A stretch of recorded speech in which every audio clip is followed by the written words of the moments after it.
মেলার মধ্যে এখন ঘোরা স্টার্ট করে দিয়েছি আমরা। আর দেখো প্রচুর দোকান বসেছে এখানে, অনেক দোকান। মেলাটা অনেক বড় ছিল কিন্তু আমরা পুরোটা ঘুরতে পারিনি।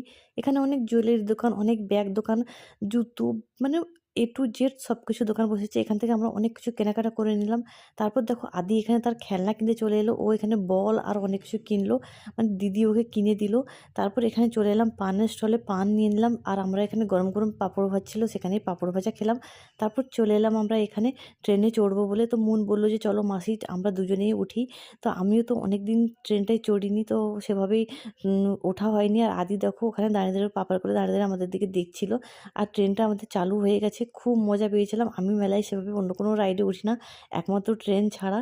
তো দেখো ট্রেনটা এত সুন্দরভাবে চলছিল আর এত মজা হচ্ছিল যে খুব মজা পেয়েছি আমরা। তারপর আমরা অনেক কিছু কেনাকাটা করলাম, কিন্তু কেনাকাটা করতে করতে এতটাই ভিড় হয়ে গেছিলো মেলায় যে আমরা আর বাচ্চারা থাকতে পারলাম না। তো আমরা বাড়ি চলে এলাম, আদিও ঘুমিয়ে